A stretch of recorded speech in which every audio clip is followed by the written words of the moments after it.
Hi there. My name is Dr. Claire Kinuthia, and this is Circling the Rabbit Hole, your go-to health and wellness podcast. This is a safe space for all matters sexual, reproductive, and related mental health. Hi, guys, and welcome to our very first episode. This podcast has been quite a journey so far, and so I'm very, very excited that we get to start off. Just to give a little brief on what we'll be discussing, it's basically my little safe space for us to have difficult conversations about our health, our bodies, and our wellness. The main goal here, especially so, is to focus on our sexual, reproductive, and mental health, the topics that we tend to shy away from or that we tend to have considered as taboo in our communities. So I'm facing them head on, and I'm hoping to bring you along on this journey. I'm especially very excited that I get to do episode 1 with my guest today. And I will turn over and let her introduce herself because this is extremely exciting because I feel like we've come full circle. We have. For us to be sitting here, we've come full circle. So maybe just start off by introducing yourself. All right. Hi, guys. My name is Tatiana, or you might know me as Mama Olive, and I am a mother of 3 little girls and a photographer and a content creator. And yeah, I'm very excited about these conversations because this is something I'm tackling with my kids. Yeah. And I would like to be as open and honest with my kids about it. So I'm really happy for these conversations and just, to equip my kids with, empowering information. Yeah. So thank you for having me. Thank you for coming on here. Just a little bit of background. How did we meet? So, Dr. Claire delivered my baby, Olive. Was my gynecologist with Olive and saw me through some serious times of my life. My first baby. You can imagine that was like a very new, scary period of my life. And Olive is now here because of you. So how old is she now? 6. That's 6 many and a years half. later. Yeah. 6 years later. And now then also your dad. Oops, sorry. And then your dad as well. That's why. So it's literally been a long journey. Yep. So that's why I said starting off and coming all the way to have this conversation, it feels full circle because you're now a mom of 3. It's not just Olive. Yeah.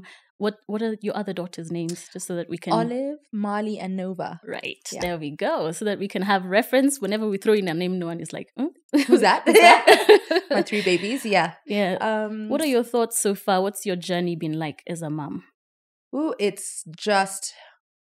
Honestly, it's the most beautiful experience of my life. Okay. And with that comes obviously the ups and downs, the challenges. It's incredibly difficult to raise 3 girls. To raise kids generally. As much as I love being a mom, it also, you get lost in your experience of being a mom. You have to discover yourself as born. I don't know, what's that quote that, it's not only your kids being born, but it's also you as a mother being reborn. Yeah. So there's been, a lot of challenges along the way. And I think that will continue until the day I pass, and my mom keeps telling me that. She's like, you think it ends? It doesn't end at 18. Everyone says, no, you raise your kids until 18 and then you get back but that's not true. Especially not now. The worry never goes. Yeah. So, there's going to be that for the rest of my life, but it's just a really beautiful experience. Oh, fantastic. So today's topic is based around mommyhood and raising, especially so girls. And so we're going to look at the aspect of comprehensive sexuality education, so CSE, that's what I'll keep referring to it as. Yeah. And just the circumstances and the situations that we have now and whether or not as parents we are better than what we experienced as being brought up by our own parents, or has the situation remained the same? Do we have references or resources that help us better now as we're raising our kids? Because it's one thing to raise children to be, you want them to be wholesome, you want them to be independent, you want them to live a happy life. But then if you don't arm them with the correct tools, then of course you've already set them up for failure, unfortunately. Yeah. And I remember growing up, the topic of, your body, your sexuality, let's not even go too deep because I'm going to go with gender, but that's a whole nother wormhole. Oh, that's something I'm coming up with now. Yeah. So with those conversations, it tended to be that it was a little class in school. Yeah. And the girls and the boys were separated, and then your parents barely touched on the topic. It was left to the teacher or let's say church and youth groups and stuff like that. So for you, I'll give a bit of my own example and my own circumstances. But for you, did you have any support, guidance? Did your parents sit you down and have the big talk? Did you talk about the birds and the bees and, babies come from stalks? Like, did you have those conversations? So, to be very honest with you, I don't remember how these conversations came about. Even in school, I don't remember how, having those conversations. I do remember, however, my parents being very open and honest with me about life generally. Right, okay. So I don't think there was a day that they sat me down and we had a big talk. But I know my mom specifically was very open about, my body, sex, life, your period, just generally everything in my life. It was an open book and I could talk to my mom about anything. Right. Having said that, I do feel like I still grew up with, I would say some challenges in that area because, there comes a time in your teenagehood or something where your focus shifts towards boys and being pretty and wanting to do XYZ and wanting to kiss this boy behind the, I don't know, you're at a school play and, those things start coming into play. And as much as my parents were very open, I just remember, those are things me and my friends shared. Right. And there were still a lot of things I didn't talk to my parents about, even though I could. Yeah, even though they were open with you. Yeah. Okay.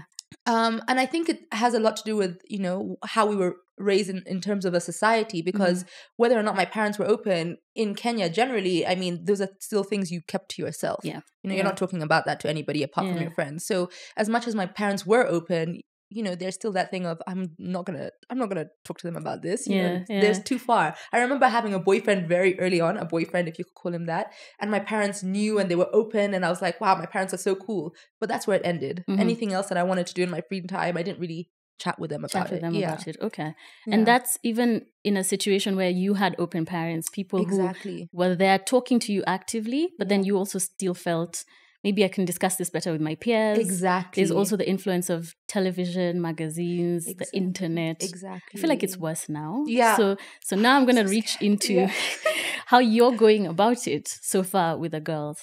So like you're saying, there's a lot of information out there, and our kids are very much, they can access this information very quickly, easily. And as much as I try, to make sure that they're watching and looking at the correct or things that I'm okay with them looking at, they're going to see this out there. So I am doing my best to just be as open and honest with them from the get-go. Now, I do have points in time where I am a bit, is shy the right word? I'm a bit shy to talk to them about certain topics.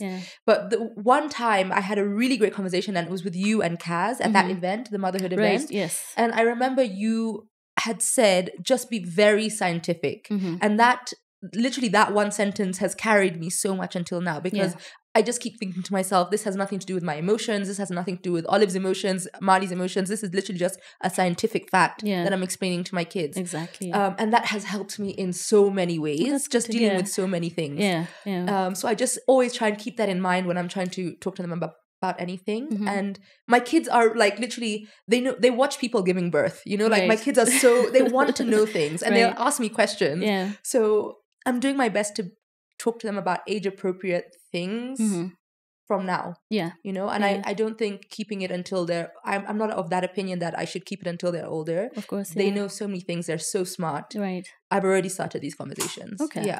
One of the challenges that I find with parents, especially because being a gynecologist, I'm looking after moms and their babies. And then as we get into the preteens and teens, that's the first time they start to bring girls in to see me. And that's the first time we're having conversations around their bodies and the changes that are coming and their topic of sex, which is then the advice by mom is it's an absolute no. And that's all you're allowed to say to her. But one of the, I think, challenges for me is waiting too long. And the reservation parents seem to have about CSE in general, in that the thought process is we're teaching children about sex way too early.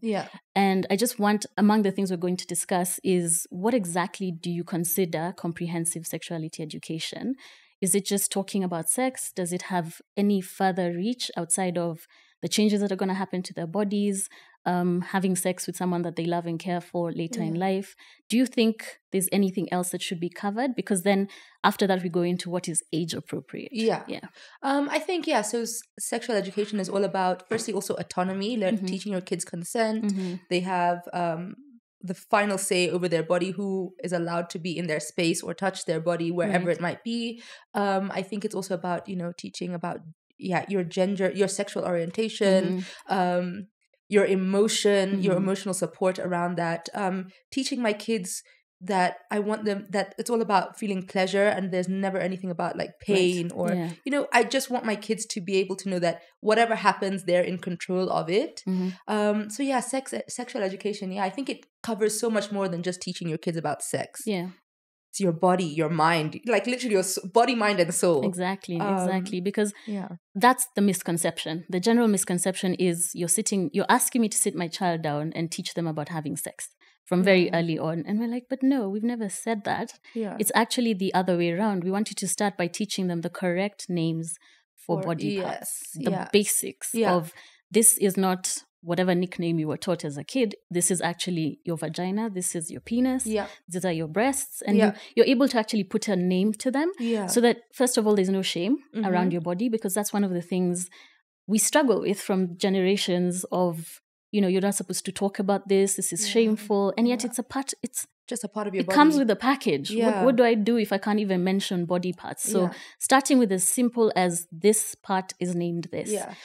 Sorry, as you're saying that, I had such an interesting conversation the other day with my nannies, because Olive and Marley would be like, I don't know, my underwear is in my vagina or whatever it is, and because they just talk about it, that's just where it is. Like, what do you call it? Like when like a wedgie. A wedgie. You know what I mean? So that's just what it is. And instead of using another word, they'll use the correct word. So my nannies were like, if I, even to date, if I use that word, my mom would like beat me. Cringe, there's no way that I'm able to use that word. But Olive and Marley not throw it around like we're talking about it all the time. But when they need to talk about it, they'll say it openly. Say the actual name, which is a huge deal. Again, just even culturally, it feels, oh my gosh, should you be saying that? But shouldn't she? She should be. I mean, then I know what she's talking about. Exactly. I've had situations where, in the past with a previous nanny, where Olive hurt herself and the words she used were not the correct words. So for me, I didn't take it as seriously until I got home and realized she was talking about Olive's vagina. Something had happened in the garden. There were bugs. I don't know what. And I'm like, this is something I need to know. You need to be able to call me and tell me something about my child. Exactly. So that I understand how serious the situation is. Yeah. So I can understand. Even now though, if Olive was here and she said it, I would also just be like, ooh. Like look around a little bit. How is everybody responding to this? So it's still a bit of a touchy subject for me. Yeah. But it's interesting that I'm doing my best to make sure that they are just in control of what they say and just feel confident about their body. Right. Yeah. Right. And then in terms of being age appropriate, have you had a bit of a strategy? Because I know you've held sessions and you've also attended a few sessions where lots of us in the healthcare industry are educating mums as well as dads on how to look after their children and the kind of teaching, the kind of progress you should be teaching them, what they should know at what age. Do you sort of feel like you have a bit of a blueprint now? I mean, I honestly feel like there's nothing in motherhood that I feel like I have a blueprint on. But because my girls are so inquisitive and they'll ask me questions as early as now, I just, again, as you had mentioned, I just try and do it as scientifically, just to the point as possible.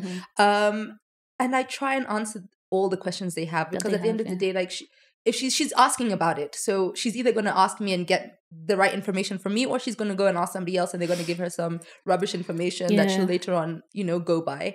So, I don't really have a blueprint. I don't know what I'm doing, but when they ask me something, I have to take a deep breath, come back to them and just try and answer as best as I can. Yeah. And of course, just to keep the information as simple and accurate as possible. Yes. Because another thing, as adults, you're coming at it from an adult mind. Yeah. So if your child asks you a very simple question, she just wants to know what this is. Yeah. Now you've sat there in your brain and done the whole map of, okay, now I have to teach her about biology and I have to teach her about, and yet she's just asking a simple question. Give a simple answer and she moves on. Exactly. And it's that simple. Yeah. But even just to find those words, like for me, I need to take For me, I need to take a breather and then come back, because I'm like, What? I'll be back with the answer. What are you asking me? And the thing is, they retain knowledge so ridiculously well. So you'll tell her something and that's what she'll repeat to you next week. True. So I cannot tell her nonsense, I can't tell them nonsense. So I really have to go and gather myself, come back with that like short piece of information. In just your family relatives setting, do you feel like you have support, given that your parents were open with you? Are they supportive? Do you feel like you have, friends and relatives who are able to also understand that you're teaching your kids? Because again, kids hang out with other kids, and parents have different approaches. What's been your experience so far? Okay, so I don't really have, girls don't really have a lot of cousins or family their age. So I haven't really had to deal with that. And in terms of my immediate family, they're very well aware of the way I want to raise my kids, and they're very supportive. Okay. I know my dad has a little bit of a harder time with it than my mom. Like if Olive was like, my vagina, I don't know why I keep mentioning Olive. Olive is my 6-year-old. That's why. She's just smarter and probably more the advanced. more advanced one, But they're very open with my kids as well, and they accept everything. I mean, they know why I'm doing what I'm doing, and I think they're very supportive. Okay. In terms of other family members, I to be honest, my kids don't spend enough time for them. Yeah, my kids don't spend enough time with them for this to be something that can come up. Yeah, exactly. Okay. It has come up in other situations. Just for an example, like my kids consent. My kids don't have to hug you. My kids don't have to kiss you. My kids, they have to say hi. Which is fantastic. That's it. Yeah. So that has come up. Yeah. I've even been told at a family gathering, like, your kids aren't that friendly, are they? And I'm like, they've walked into... They've literally just met you. Yeah, 60 people here, and you want them to start hugging and kissing everyone? Like, no. Yeah, I don't expect that from my kids, and they know that very well. So I just limit access or limit time spent with people who might not understand that, because at the end of the day, I can't change people. Right. And I don't need to spend that much time with people who don't understand the way I'm raising my kids. Right. Yeah. Okay. You've brought up a very interesting point of view. What are your thoughts on the culture of, like you said, hugging and kissing relatives? Because, I mean, growing up, it was standard. You'd go to a family gathering and your aunties are all over you, your uncles, you're sitting in someone's lap and you're like, I mean, you're innocent, you're a child, you don't know any better. But in hindsight, you go, should this really be happening? Yeah. There are people who I'll speak to and they'll say, but you're dirtying something that's natural and normal. You're the one who's corrupting. This child is innocent. Yeah. What I'm doing with the child is innocent. Yeah. Why are you corrupting the thought process around it? But I'm like, but you're innocent, but the next person might not be.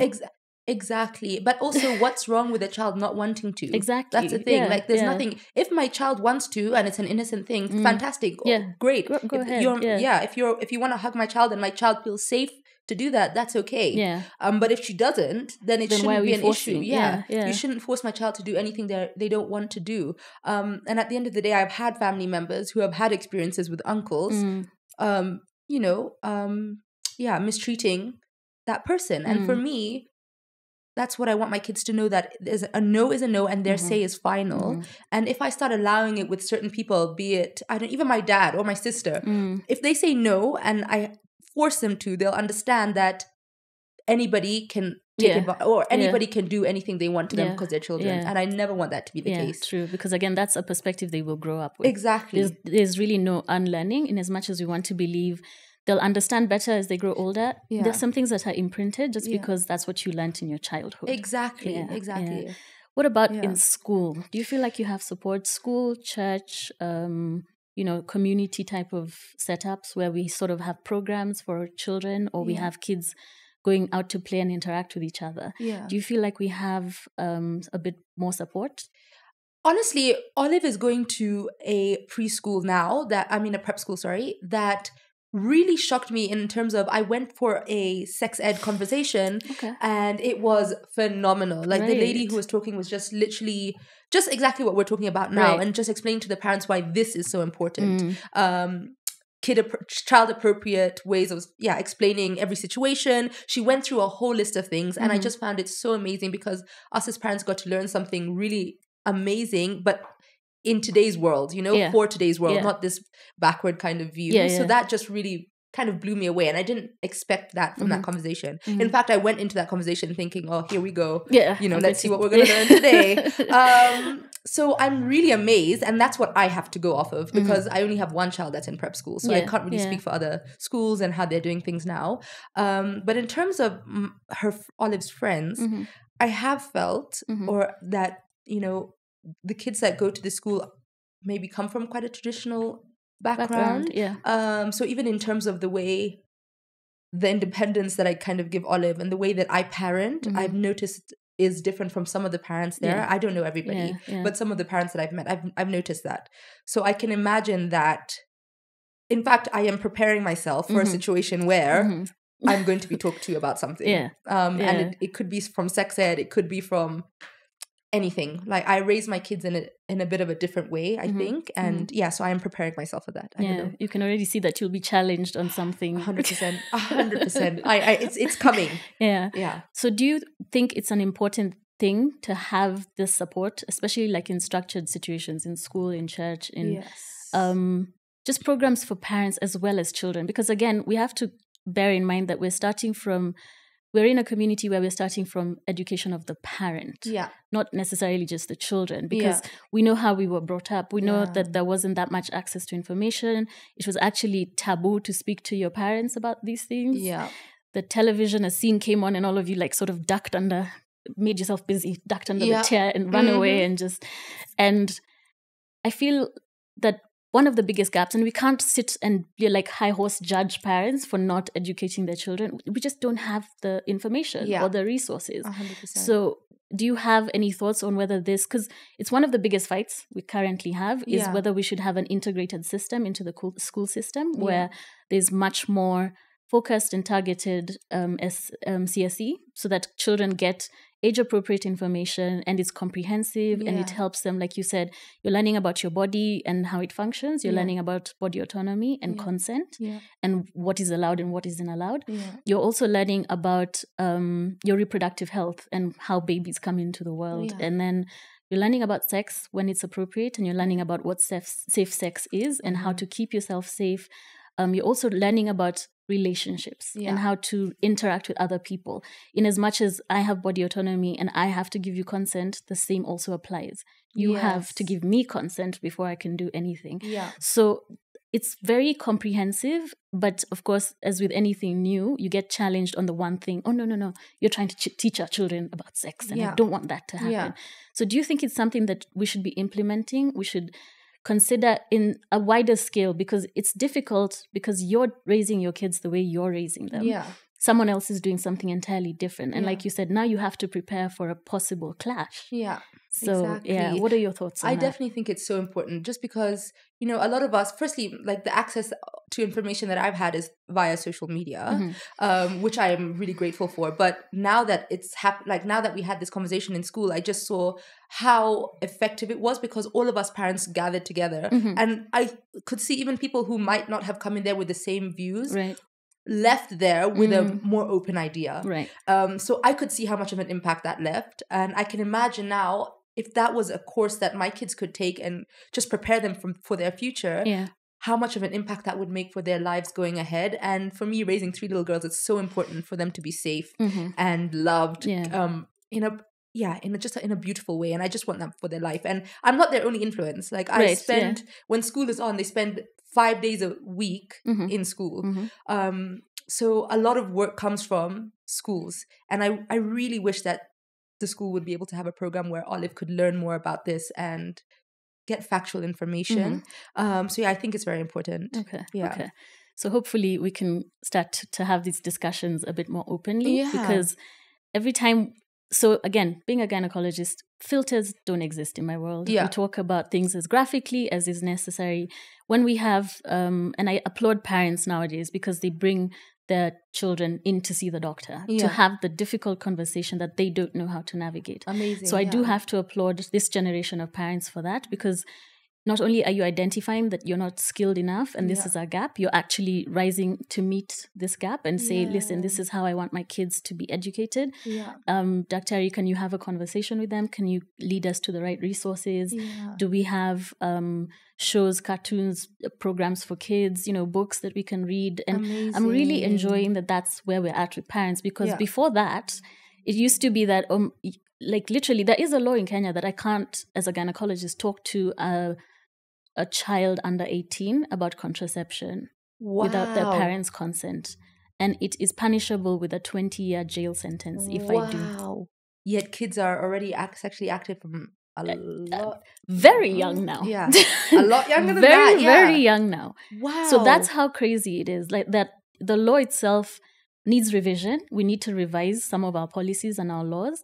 But then it starts with conversations like these. It starts with, you should have this conversation. Yeah. As a young person growing up, because then when you become an adult, you're the one coming up with laws like these. Exactly. Because, you don't know any better. Yeah. So hopefully we can encourage people and start to actually have open conversations and not shy away. Because again, like you said, you're going to have a conversation with an adult like your nanny, and you can't say the word vagina without offending her. Exactly. Right? It's quite difficult. In fact, I've shared some of these conversations online. And I remember somebody being so offended at the fact that my daughters know the name for their private parts for vagina. And I was like, I remember having this back and forth conversation, and I was trying to be as polite and educational as possible. Yeah. But it was like, I'm so shocked. Like, my son doesn't even know the words for anything. And she was saying it in a way of like, are you crazy? Are you crazy? Yeah. And you're like, are you not the crazy one? Yeah, are you not crazy? How does he not know the words? How does he not know? Yeah. What is he going to do? And I've heard cases, for example, where people go to court and the kid doesn't win the case because she hasn't used the appropriate word. Isn't able to describe what happened in any way because they don't have the words to do so. Yeah. It's That's so scary to me. So if anything scary. ever happened to my daughters, I want them to be able to get up there and be like, this is XYZ happened to XYZ. Yeah. Yeah. Oh, yeah. It's really scary. Right. Yeah. Another question. Any resources you've come across that have been helpful? Like you mentioned about trying to control their access to certain things online and TV programs and stuff like that. Have you also come across resources like books or programs or shows, anything that you find helpful to you're trying to teach girls delicate topics? Yeah. Anything that helps. So I have this book, Let's Talk About the Birds and the Bees. And literally, if you go through it, this is just something that I found so useful because it literally talks about everything, like how men's bodies are different from women's bodies, how adult bodies are different from kids' bodies. Right.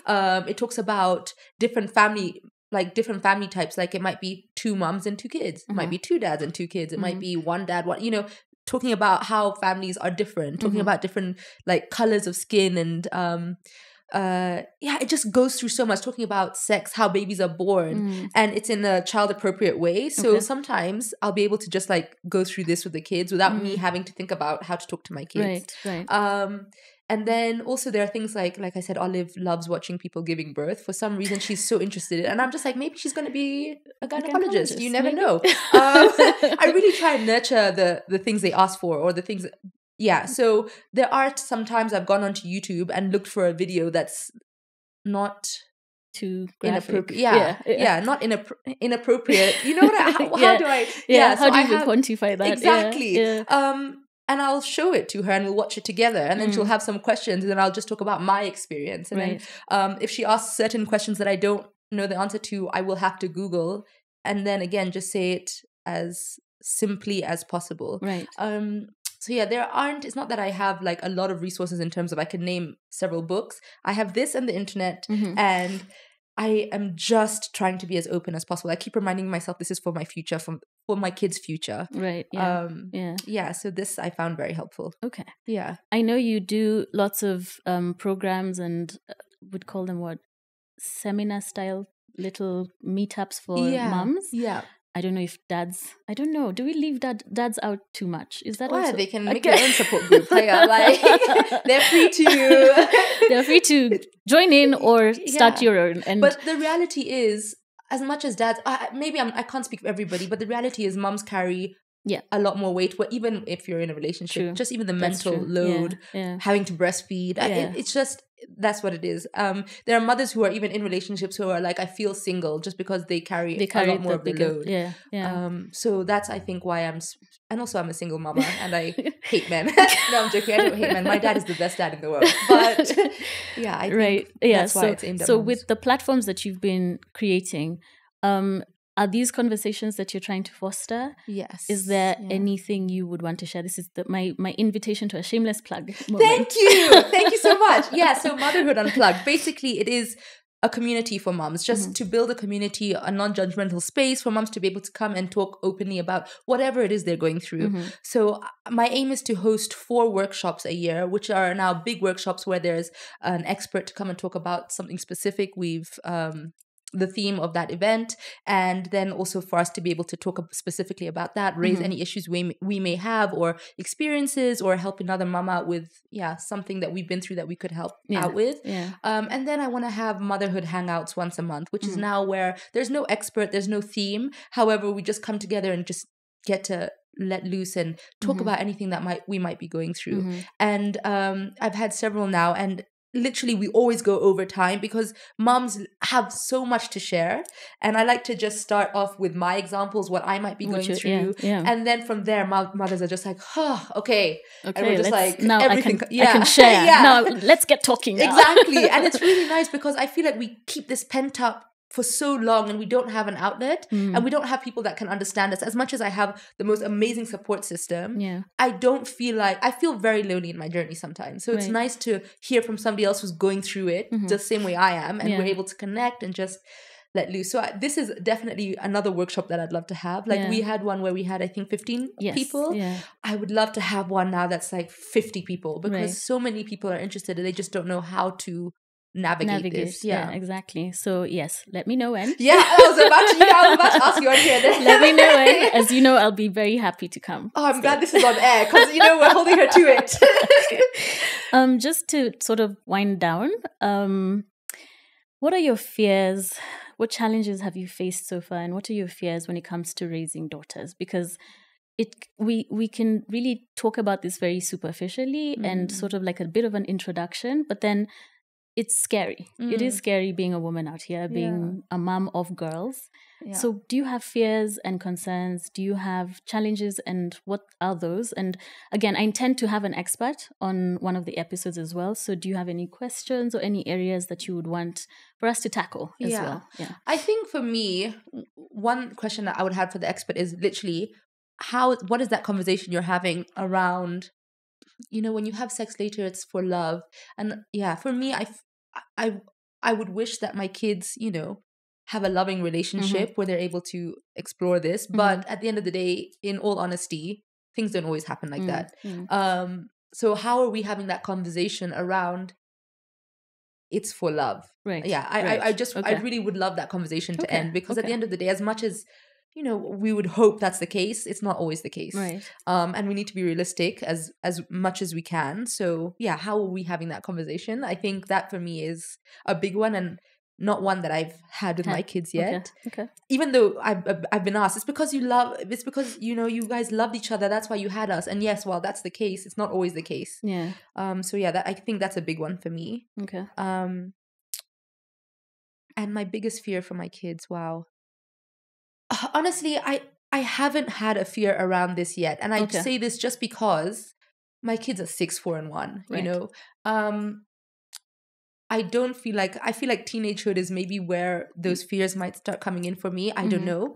I haven't experienced it yet. Okay, that's good. So good. for me, around this, I haven't really had much fears. And I feel like I've given my kids enough information to have that autonomy over their body, and that confidence to have that autonomy over their body, and to tell people no when they don't want. And, I feel like we're headed in a good direction. Right. But one thing I've learned is that we can often speak from knowledge, but lack of experience. And I just feel like there'll be a time where maybe what I'm saying now won't be relevant. Yes, very true. I'm not worried yet. Okay, that's good. That's also a good thing. It's good not to have too many fears, because you just tackle whatever comes as it comes. Exactly. And I think that's the best approach to have, because you can worry about something forever and then it doesn't actually even happen. Exactly. So that's a good thing. I think that's a positive There's too thing. many things to worry about right now, True. Let's not add on to. Just start equipping them as we can now, and then we'll see. And then do you have any advice for mummies out here who are trying to raise daughters specifically, in terms of matters, sexuality matters, their body, consent, the whole general approach to their sexual and reproductive health? Do you have any words of wisdom that you would want to share? I don't have words of wisdom. I just know as moms, it's so terrifying to think of our little girls in a bad situation. And I know we're doing the best that we can with what we have. And I think right now we're able to have more. We have all these resources available to us. We have your platform. And I think it is really important for us to educate ourselves on these matters so that we can best explain to our kids. And also, I think it's very important for us as mothers to emulate what we want to see in our kids. So in terms of a situation where we're not comfortable, we also need to be able to show our kids how we handle these situations, That is so true. So as much as it's about us talking to them about age-appropriate steps along the way, I think it's also about us portraying those actions that we want to see in our kids. Like Olive will not listen. She'll hear me, but she'll listen. I mean, she'll see what I'm doing, and that's what she's going to be doing. Yeah, she's going to copy. Yeah. So it's more action than what you're saying. Yeah. So as much as possible, just be the person that you want your kids, to be. I don't want them to be me. What am I trying to say? Show them how you want to behave, so that they can behave that way. Yeah. And as hard as it is to imagine our kids. Wow, how many times have I hit this thing? It's okay. As hard as it is to imagine our kids in situations where they'll need this information, because personally, I can't imagine my kids in these situations. Right. It's hard to think about. I want my kids to feel pleasured, not. And then you go like, what am I thinking? What am I saying? What are we even saying? Yeah. It sounds so wrong, but it isn't. At the end of the day, I just want my kids to be happy, healthy, loved, taken care of mentally, physically, and that starts with us. So we just need to let go of those fears, that like shyness, and just give our kids the best so that they can have the best future. True. Yeah. One thing I'd want to add, because when we start to have these conversations, they tend to be triggering for a lot of people, mostly because of personal experiences, also lack of information or education. Yeah. Just to reassure people that it doesn't have to be what you don't want it to be. As a parent, if you have certain moral standings or religious beliefs, or it's all tailor-made to work for your situation. Yes. Nobody's asking that you have a conversation. I'm not sitting here and saying, oh, you should do it like this. Yeah. You should absolutely teach them absolutely everything the way we are saying you should. Yeah. It's literally, how do you make it work for the morals that you have that you want to pass on to your kids? Yeah. While allowing for them to also be their own person. Wow. Because that's the catch. It's literally, I would like you said, you can barely picture it, but I would like for my children to always feel safe. I want them to feel healthy and happy and loved and protected. Yes. But I also want them to understand that they are in charge. Exactly. They are the decision maker. And even if sometimes our ideas, ideologies, opinions may differ, even with your child, you have to learn how to respect it as well. Yes. So in as much as we want to teach, it's more don't refuse to teach because you don't want them to know, or you want to protect them from bad things. It should be teach so that they can learn how to protect themselves from any negativity, from anyone who's trying to take advantage of them. Because especially, I mean, girls younger on, boys as well, to be fair, there's lots of little opportunities for people to take advantage of them. And if they don't even know how to vocalize what's happening to you, or even learn how to say no, even before anything happens, or learn how to make noise and attract attention. Exactly. I mean, just what you thought was protecting them is actually putting them in danger. Yeah. So that's, I think, an important thing to mention, because most people will sit there going, no, I don't think I'm comfortable with my children knowing this. And that's okay. But figure out what they should know and how you would want to present it to them. Yeah, exactly. Yeah. That is so true. So I think that winds us down. Ooh, I was nervous about it, but I'm like... I think that's gone well. So just thank you again so much for being here. I'm just going to open up to the audience and the listeners that this is a conversation starter. We're just starting to have this conversation. So please feel free to leave a comment. Feel free to message me. I'll have all the information for both myself and for Tatiana in the description and on the various social media pages. Just reach out. Let's continue this conversation. Let's stop being shy. Let's stop feeling like, we can't, we shouldn't, how do I go about it? There are resources. And if you're not sure, we're here to teach, we're here to help. Yeah. So thank you for tuning in. Thank you so much for being here with us. That's the end for episode 1, and we're excited. Thank you.